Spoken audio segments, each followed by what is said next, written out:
گزشتہ رات ایک خبر پہنچی جی میں چاہتا ہوں کہ اس پر سب سے پہلے بات کر لی جائے کیونکہ جی آپ سے متعلق تو ہم جانیں گے اور آپ کی وساطت سے بہت سارے مسائل پر بات کرنی ہے، لیکن سب سے پہلے اگر آپ کی اجازت ہو تو اس پہ میں جی بات کر لوں، جی کیونکہ گزشتہ رات خبر یہ آئی کہ انجینئر محمد علی مرزا صاحب کو گرفتار کر لیا گیا ہے، جی اور جن دفعات کے تحت مقدمے کا اندراج ہوا ہے، آپ سمجھتے ہیں کہ گرفتاری درست ہے؟ مجھے بھی رات کو اطلاع ملی کہ انجینئر علی مرزا صاحب کو گرفتار کیا گیا ہے، لیکن جو میں نے اس کے بارے میں معلومات لی تو وہ گرفتاری اس نوعیت کی نہیں ہے کہ کسی مجرم کی حیثیت سے گرفتار کیا گیا ہو، کوئی ایف آئی آر نہیں ہے، کوئی کیس نہیں ہے۔ میرا خیال ہے نقض امن کہ انہوں نے کوئی ایسا بیان دیا جس سے عیسائی لوگوں کو اشکال ہوا ہے کہ ہمیں، یعنی انہوں نے ہمیں گستاخ رسول گویا کہ قرار دے دیا ہے۔ یہ نہیں کہا انجینئر علی مرزا نے کہ عیسائی گستاخ رسول ہیں، بلکہ ان کی طرف ایسی بات کی نسبت کی جس سے عیسائی برادری یہ سمجھ رہی ہے کہ ہماری جانیں غیر محفوظ ہیں۔ جی تو اتنی بات ہے کہ جس کی بیس پہ اریسٹ کیا گیا۔ نہیں، میرا اس خیال ہے میں میں تھوڑا سا اضافہ کر دوں، ابھی تک جو خبر مجھ تک پہنچی ہے اور میں مصدقہ اطلاعات یہ ہیں کہ 3 MPO کے تحت مینٹیننس آف پبلک آرڈر کے تحت تو گرفتاری ہوئی نقص امن کے خدشے کے پیش نظر، لیکن اس کے بعد کیونکہ مطالبہ یہ تھا کہ 295C کے تحت مقدمے کا اندراج ہو، تو 295C کے تحت بلاسفیمی کی جو دفعہ ہے اس کے تحت مقدمے کا اندراج ہو گیا ہے۔ دیکھیں، جو انجینئر نے یہ جو بات کی ہے کہ عیسائی لوگ نبی کو یہ کہتے ہیں، جی تو یہ الفاظ یعنی گستاخی کے انجینئر کی طرف یہ نسبت کرنا کہ اس نے گستاخی کی ہے، اس نے تو عیسائیوں کے بارے میں کہا ہے کہ وہ یہ کہتے ہیں۔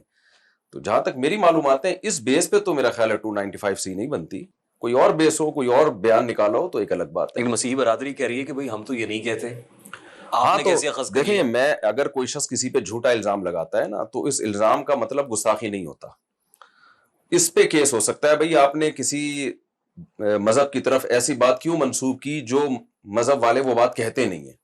اب مجھے نہیں پتا اس پہ لا کیا کہتا ہے کہ آپ جب کسی پہ جھوٹا الزام لگاتے ہیں، جھوٹا ہے یا نہیں ہے، یہ عیسائیوں کی کتابیں دیکھنی پڑیں گی، کیونکہ میرا اس بارے میں مطالعہ نہیں ہے کہ عیسائی نبی صلی اللہ علیہ وسلم کے بارے میں کیا رائے رکھتے ہیں، اور زیادہ اس بارے میں مجھے معلومات نہیں ہے۔ خطرناک معاملہ ہے تو اور اس لیے sensitive at the same time, حساس بھی ہے۔ 295C تو نبی صلی اللہ علیہ وسلم کی شان میں کسی نے خود گستاخی کی ہو، کسی اور کو گستاخ قرار دیا ہو تو اس کو گستاخی نہیں کہتے۔ اس پہ الگ سے قانون سازی ہونی چاہیے کہ آپ کسی کی جان کو جب غیر محفوظ کر دیتے ہیں گستاخ قرار دے کے، تو اس پہ لا کیا کہتا ہے مجھے اس بارے میں معلومات نہیں ہے۔ دیکھیے لیکن صرف اتنی بات پہ جو جہاں تک میری معلومات ہیں اس پہ گستاخی کا اس بات پہ نہیں لگتا۔ دیکھیے گستاخی صحابہ کرام یعنی میں رضوان آپ اللہ واضح اجمعین، طور پہ یہ بتا دوں کہ یہ کہنا کہ عیسائی نبی صلی اللہ علیہ وسلم کو دجال کہتے ہیں، نعوذ باللہ، معاذ اللہ، نقل کفر نباشت، دجال مانتے ہیں، تو اس میں یہ تو کہا جائے گا کہ عیسائیوں کو اس نے گستاخ رسول قرار دیا ہے۔ یہ نہیں کہا جا سکتا کہ ان الفاظ سے انجینئر علی مرزا نبی کی گستاخی کر رہا ہے۔ اور اگر وہ طبقہ کہے کہ ہم تو ایسے کہتے ہی نہیں ہیں، آپ نے کیسے اخذ کر لیا؟ ہاں تو اس پہ مجھے نہیں پتا قانون کیا کہتا ہے، کہ وہ تو پھر عیسائی جانے، انجینئر علی مرزا جانے۔ اور پھر آپ گلوریفائی بھی کریں اس بات کو کہ وہ یہ کہتے ہیں، آپ کو لگتا ہے کہ ثبوت پیش کریں۔ آپ کو لگتا ہے کہ انجینئر صاحب سے غلطی ہوئی ہے؟ یہ الفاظ تو نامناسب ہے۔ دیکھیں، عیسائی ہمارے ساتھ بھی ہم نے اسکولوں میں عیسائیوں کے ساتھ ٹائم گزارا اور آتے ہیں، بیان سننے بھی آتے ہیں۔ ریسنٹلی 6 مہینے پہلے ایک عیسائی مسلمان بھی ہوا، 1 سال سے ہمارے بیان سن رہا تھا، وہ بیٹھتا تھا مسجد میں آ کے۔ تو میں نے کبھی کسی عیسائی کے منہ سے اس طرح کے سخت الفاظ سید الانبیاء صلی اللہ علیہ وسلم کے بارے میں سنے نہیں ہیں۔ تو اب کوئی ریفرنس ہے انجینئر علی مرزا کے پاس تو وہ پیش کرے کہ عیسائی یہ کہتے ہیں۔ اور علماء کی جانب سے مطالبہ کیا گیا کہ 295C لگائیں۔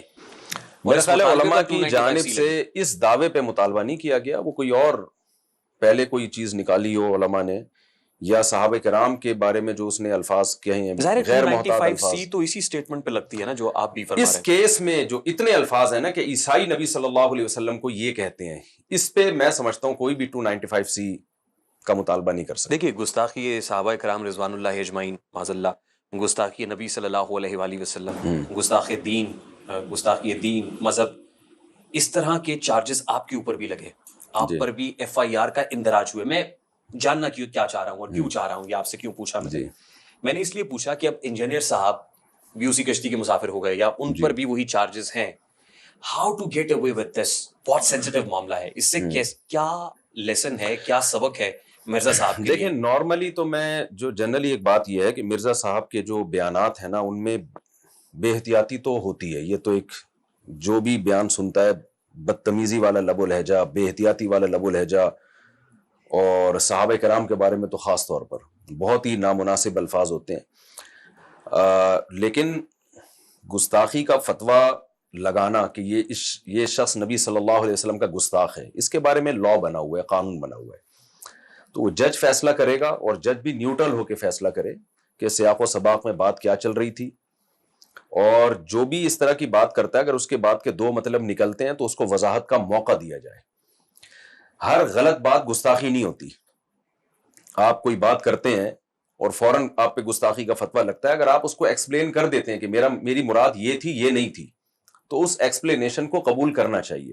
ہاں یہ ضرور ہے کہ آپ نے ایسی الفاظ کہے کیوں جس کے غلط مطلب بھی لیا جا سکتا ہے، اس پہ سوری کریں آپ ضرور، تو یہ سوری بنتی ہے کہ یہ میرے جو الفاظ کا چناؤ تھا، سلیکشن تھی، یہ غلط تھی، اور مجھے یہ الفاظ ایسے نہیں بلکہ ایسے کہنے چاہیے۔ اور یہ معافی کس فورم پہ مانگے؟ پبلک فورم پہ معافی مانگی جائے، پبلکلی جج صاحب کے کمرے میں مانگی جائے، علماء کی مجلس میں نہیں، مانگی جائے، پبلکلی کہاں؟ مانگی جائے، پبلک کے سامنے ایک بات ہوئی ہے تو پبلکلی معافی مانگی جائے اس پہ۔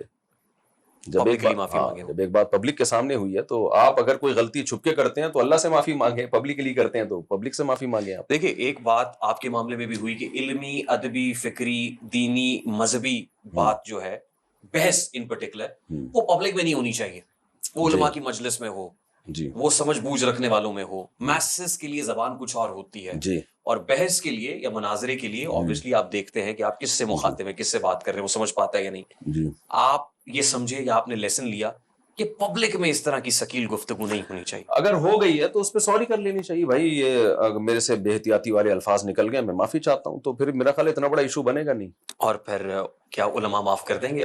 آپ کے کیس میں بھی علماء کر نے دینا چاہیے معاف۔ بہت نکتہ چینی کی۔ دیکھیں دو چیزوں کو خلط ملط نہیں کرنا چاہیے، ایک ہے کہ رسول اللہ صلی اللہ علیہ وسلم کی شان میں ہوش کی حالت میں جانتے بوجھتے ہوئے کوئی شخص گستاخانہ کلمات استعمال کرتا ہے جس کا مطلب گستاخی کے سوا کچھ بنتا ہی نہیں ہے، اور اس کی سیرت بھی بتاتی ہے کہ یہ گستاخ ہے۔ جیسے ملحد لوگ ہوتے ہیں، غیر مسلم میں جو اسلام دشمن لوگ ہوتے ہیں، ہر غیر مسلم بھی ایسا نہیں ہوتا، تو اس کی بات کو تو ہمیں کھینچ تان کے صحیح مطلب کی ضرورت ہی نہیں ہے۔ اس کے تو جیسے ابو جہل تھا، ابو لہب تھا، وہ تھوڑی کوئی، وہ تو نبی صلی اللہ علیہ وسلم کا مجنون، ساحر، یہ سب کہا کرتے تھے۔ آج بھی ایسے لوگ موجود ہیں، ابو جہل، ابو لہب کی اولادیں موجود ہیں، صاف لفظوں میں جیسے کارٹون شائع ہوئے، معاذ اللہ، نقل کفر، تو اب اس کی تو ہم کوئی تعویل نہیں کریں گے نا۔ لیکن ایک شخص ہے جو نبی صلی اللہ علیہ وسلم کی سیرت کو بیان کر رہا ہے، اسلام کو ریپریزنٹ کر رہا ہے، یا وہ عام مسلمان ہے جس نے کلمہ پڑھا ہوا ہے، اگر اس کی بات سے کوئی ایسے الفاظ، اس کی زبان سے ایسے الفاظ نکل جاتے ہیں تو اس کو کم از کم یہ فوری طور پر یہ موقع دینا چاہیے۔ پہلی بات، آپ نے یہ الفاظ جان بوجھ کے نکالے ہیں یا غلطی سے نکلے ہیں، سلپ آف ٹنگ ہے، یہ ہے، اس کو موقع دینا چاہیے۔ نمبر دو، اگر جان بوجھ کے یہ الفاظ نکالے ہیں تو آپ کی نیت کیا تھی ان الفاظ سے؟ سیاق و سباق کیا کہہ رہا ہے؟ بعض دفعہ نبی کی سیرت پہ بیان ہو رہا ہے، نبی صلی اللہ علیہ وسلم کی تعظیم پہ بیان ہو رہا ہے، بیان کرنے والا اور جو سننے والے ہیں وہ نبی کی عظمت سننے کے لیے آئے ہیں، اور آپ کی زبان سے ایسے الفاظ نکل جاتے ہیں جو گستاخی، جس کا مطلب گستاخی سمجھا جاتا ہے، تو یہاں ایک سوال پیدا ہوتا ہے نا، یہ بندہ گستاخی کے لیے تھوڑی ممبر پہ بیٹھا ہے، یہ تو نبی کی شان بیان کرنے کے لیے بیٹھا ہے، تو اس کو موقع دیا جائے گا کہ آپ ان الفاظ سے کیا کہنا چاہ رہے تھے۔ یہ سب کچھ ہمارے یہاں نہیں ہوتا، یہ سب کچھ ہمارے یہاں نہیں ہوتا، تو یہ غلط ہے۔ اس کا نتیجہ یہ ہے کہ اس قانون کی وجہ سے زیادہ تر بے گناہ لوگ جیلوں کی کوٹری میں پڑے ہوئے ہیں۔ آپ سروے کریں، میں نے تو معلومات لی ہیں، زیادہ تر وہ لوگ ہیں کہ جنہوں نے گستاخی نہیں کی تھی، نہ ان کا ارادہ تھا، زبان سے کوئی لفظ کچھ کہنا چاہ رہے تھے، نکل کچھ اور گیا۔ میں اپنے بچپن کا ایک واقعہ سناتا ہوں، 8ویں کلاس میں یا 7ویں یا 8ویں کی بات ہے، جس اسکول میں پڑھا کرتا تھا، بیس مسرور، وہاں ایک واقعہ ہوا کہ ایک صاحب نے کسی کی دیوار پہ کلر ہوا تھا نیا، تو جا کے کوئی پوسٹر لگا دیا، عید میلاد النبی کا یا کوئی بھی ایسا پوسٹر جس میں نبی صلی اللہ علیہ وسلم کا نام تھا۔ وہ بندہ باہر آیا، اس نے دیکھا کہ یار میری اچھی بھلی دیوار تھی، میں نیا کلر کرایا تھا، یہ پوسٹر کس نے لگا دیا؟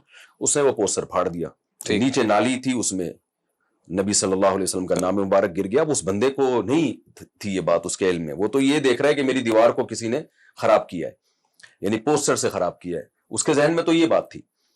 اس پہ جس نے پوسٹر لگایا تھا نا، اس نے گستاخی کا کیس کرا کے اس کو اندر کر دیا۔ اب ایسے آدمی کو تو آپ موقع تو دیں کہ بھائی میری نیت کیا تھی۔ یہ بالکل وہی جو کیس ہوا تھا، غلط استعمال ہوتا ہے, بہت زیادہ ہوتا ہے, تھوڑا نہیں ہوتا, بہت زیادہ. ایسے کیسز موجود ہیں کہ قانون کا غلط استعمال ہوتا ہے. لیکن آپ کو نہیں لگتا یہ ہم بین المسالک ہم آہنگی کی بات کرتے ہیں, اس میں علماء کے ہاں بھی فلیکسیبلٹی ہونی چاہیے نا. ہم کسی کو بیٹھ کے کافر کہہ دیں, کسی کو جہنمی کہہ دیں, دیکھیں علماء کسی کو شیطان کہہ دیں, اور یہ ممبر سے کہا جا رہا ہے. ایک ممبر پہ بیٹھ کے مفتی صاحب, علامہ صاحب, دوسرے ممبر پہ بیٹھے ہوئے پر یہ چوٹ کر رہا ہے, تنقید کر رہا ہے, انگلی اٹھا رہے ہیں, کسی کو جہنمی کہہ دینا. اکثر لوگ کہتے ہیں, مجھے کہنے دیجئے, مرزا جیل میں نہیں, مرزا جہنمی کہتے ہیں. نہیں, یہ غلط ہے, یہ بالکل غلط ہے. دیکھیں یہ جو آپ کہہ رہے ہیں نا علماء اس طرح کرتے ہیں, میجورٹی علماء کی ایسی نہیں ہے. چند مخصوص لوگ ہیں جو اس چیز کو کیش کراتے ہیں, یعنی ان کا کوئی اور تو دین کی خدمت کا ان کا کچھ ہے ہی نہیں, تو اب انہوں نے اسی چیز کو اچھالنا ہے سوسائٹی میں, فلاں گستاخ فلاں گستاخ فلاں گستاخ. وہ جو کیس ہوا تھا اس کنٹری کا نام میں بھول گیا, وہ جو باہر کا ایک سری لنکا کا تھا شاید, وہ جی سری لنکا, اس کو کیا پتا پوسٹر پہ کیا لکھا ہوا بھائی, وہ تو اردو بھی نہیں آتی اس کو قتل کر دیا گستاخی کے نام پہ. تو ایک واقعہ تو میں اکثر بیانات میں بتا چکا ہوں, ایک وکیل نے مجھے بتایا, نام ظاہر کرنے کی اس نے اجازت نہیں دی, کہ ایک صاحب نے مسجد بنائی, مسجد میں وہ دکانوں پہ قبضہ کرنا چاہتے تھے, تو دکاندار دکان خالی نہیں کر رہا تھا, وہ امام صاحب چاہتے تھے میرا اس مسجد یہ دکان پہ ہمارا قبضہ ہو, مسجد کی کسٹڈی میں آئے. اس پہ کیس یہ کر دیا کہ اس نے نبی صلی اللہ علیہ وسلم کی گستاخی کی ہے, آپ کے نام مبارک کو معاذ اللہ نقل کفر اس نے گٹر میں ڈالا ہے. وکیل نے مجھے بتایا کہ ہم وکیل تھے اس شخص کی طرف سے جس نے گستاخی نہیں کی تھی, ہم نے جا کے وہاں چیک کیا, وہاں کوئی گٹر ہی نہیں تھا. 100% یقین ہو گیا کہ یہ شخص بری ہے, اس نے گستاخی نہیں کی ہے. کہتے ہیں لیکن کراؤڈ اتنا زیادہ کورٹ کے باہر اکٹھا ہو گیا تھا کہ جج صاحب کو بھی یہ خطرہ تھا کہ اگر میں نے اس کو بری کر دیا تو مجھے بھی ماریں گے, اور وکیل نے مجھے خود بتایا کہ ہمیں بھی 100% یقین تھا کہ اگر اس کا کیس ہم جیت گئے اور ہم نے اس کو بری ذمہ کر دیا تو اگلا نمبر پھر ہمارا ہے. کہہ رہے ہم نے جانتے بوجھتے ہوئے عوام, کیونکہ امام صاحب نے شور مچا دیا کہ یہ گستاخ ہے, لوگ پھر دیکھتے نہیں ہیں کہ ہے بھی کہ نہیں ہے, کوئی تحقیق کا, کیونکہ جنونی کیفیت سی ہے. اتنا کراؤڈ اکٹھا ہو گیا عدالت کے باہر, اور پھر ایک فرض کر لیا ہے کہ جج جو ہے وہ امریکہ سے ملا ہوا ہے, وہ باہر سے پیسے لے رہا ہے, اس کا کام ہے گستاخوں کو بری کرنا. یہ ایک ذہن بن چکا ہے. جج صاحب نے جج کو نیوٹرل ہو کے کرنے ہی نہیں دیتے کام. تو کہہ رہے ہیں جج نے بھی دباؤ میں آ گیا, اس کو پتا تھا یار اس کو نہیں اندر کروں گا تو میری جان گئی. اور وکیل نے مجھے خود بتایا, کہہ رہے میری بھی جان کو خطرہ تھا, تو ہم نے اس کا کیس ہم ہار گئے جان بوجھ کے. 2 بھائی تھے, دونوں کو عمر قید کی سزا ہوئی. کہہ رہے ایک تو 1 ہفتے بعد ہی پاگل ہو گیا, اور دوسرے کا نہیں پتا کیا حال ہوا اس کا. تو میں نہیں کہہ رہا کہ یہ قانون غلط ہے, میری اس بات کا یہ مطلب ہرگز نہ لیا جائے کہ اس قانون کو تبدیل کیا جائے. قانون کا استعمال, قانون کے استعمال پہ, یعنی کوئی جب کسی پہ گستاخی کا فتویٰ لگاتا ہے, دیکھیں اسلام میں زنا کی سزا بہت سخت ہے, شادی شدہ زنا کرے رجم ہے, کنوارا زنا کرے 100 کوڑے ہے. تو شریعت نے لوگوں کی عزت کی حفاظت کے لیے قانون یہ بھی بنایا کہ کوئی کسی کو زانی کہہ دینا اور بعد میں جھوٹا ہونا ثابت ہو جائے, اس کو 80 کوڑے مارے جائیں, ٹھیک, چوک پہ کھڑا کر کے. اس نے کسی کی عزت کو کیوں اچھالا ہے؟ تو آپ جب کسی کے بارے میں یہ یعنی اناؤنس کر دیتے ہیں ممبر پہ بیٹھ کے کہ فلاں گستاخ رسول ہے, اس کا سیدھا مطلب یہ ہے پاکستان میں کہ یہ واجب القتل ہے, اور مزید ایک اور مطلب اس کا یہ کہ جو اس کو قتل کرے گا وہ جنت میں جائے گا. تو آپ بتائیں ہماری پبلک جو ان پڑھ, زیادہ میجورٹی تو ان پڑھ ہے, اور ویسے تو ان کو نبی کی سنتوں میں اور اسلام کے جو احکامات ہیں ان پہ عمل کرنے کا کوئی شوق نہیں ہے, تو پھر وہ اسی طریقے سے جنت کمانے کی کوشش کرتے ہیں. ہم ممبر پہ بیٹھ کے تقسیم کرتے ہیں. ابھی میں آ رہا تھا تو گاڑی میں میرے سامنے آپ کا ایک کلپ گزرا, کیونکہ شادیوں کا سبجیکٹ آپ کا فیوریٹ سبجیکٹ ہے, تو اس کے اوپر بات چل رہی تھی. ایک صاحب آئے اور انہوں نے آپ کو بڑے فرط جذبات میں گلے لگایا اور کہا مفتی صاحب میں نے 4 شادیاں کر لی ہیں. آپ نے کہا آپ پوچھو یہ کسی مدرسے کا محتمم تو نہیں ہے, یہ کوئی عمل تو نہیں, عملیات تو نہیں, اور پھر وہ 2-3 چیزوں کے پیرامیٹر کو جانچ کے آپ نے کہا یہ جہنمی ہے.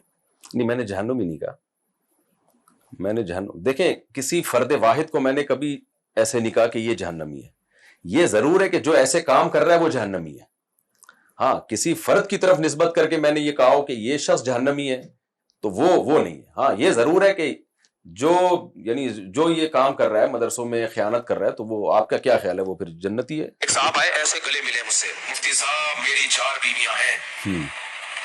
میں نے دوست سے کہا فراڈی ہونے کی ایک علامت پائی جاتی ہے. آپ کہو کہ میں تو 4 شادیوں کو پروموٹ کرتا ہوں, لیکن ایک آدمی مجھے تعارف کروا رہے کہ میری 4 بیویاں ہیں, اور میں کیا کہہ رہا ہوں, میں نہیں کہہ رہا فراڈی ہے. فراڈی ہونے کی ایک علامت ضروری نہیں ہے کہ وہ ہو, ایک تھوڑے سے ماتھا میرا ٹھنکتا ہے, کیونکہ 4 شادیاں مجھے پتا ہے آسان نہیں ہے. میں نے ساتھی کو گولی ماری, میں نے کہا ایک علامت تو پائی گئی ہے. دوسری میں نے کہا پوچھتا ہوں, میں نے کہا دیکھنا یہ مدرسے کا محترم بھی ہوگا. میں نے کہا آپ ماشاءاللہ مدرسہ چلاتے ہیں؟ کہتے ہیں ہاں. میں نے کہا دوسری علامت, میں نے کہا فراڈی, میرے کو مدرسے کے محترم کو فراڈی نہیں کہہ رہا, خدا نخواستہ ہمارا بھی مدرسہ ہے بھائی. میں نے کہا تیسرا دیکھنا ہمیں بھی ہو گئی ہے. میں نے پھر پوچھا, میں نے کہا آپ روحانی علاج بھی کرتے ہیں؟ میں نے کہتے ہیں ہاں. کنفرم جہنمی. آپ نے کہا کنفرم جہنمی ہے. آپ جانتے آپ نے بھی جہنم کا نہیں, certificate آپ دے دیا جانتے ہیں کہ وہ کون تھا جس نے مجھ سے گلے ملا؟ میں نہیں جانتا. نہیں لیکن کوئی جانتے تو نا. تھا. تو دیکھیں کسی شخص کو متعین کر کے ہم نے اناؤنس نہیں کیا ہے. پرسنلی کسی مجلس میں کسی کے بارے میں کہنا الگ ہے, ممبر پہ آ کے میں بتاتا یہ فلاں صاحب ہیں, فلاں ملک میں رہتے ہیں, فلاں لوکیشن ہے, پھر یہ اسپیسیفک. وہ غریب جو بھی تھا جہنم کا سرٹیفکیٹ لے گیا آپ سے, وہ تو اللہ نے دیا ہوا ایسے لوگوں کو سرٹیفکیٹ. عامل لوگوں کو بھی اگر آپ جنتی قرار دے رہے ہیں تو آئیے ذرا ہم عاملوں کی شرارتیں پھر آپ کو بتاتے ہیں. آج ہم ذکر کریں گے, آپ کی اجازت سے کریں جی گے. بالکل.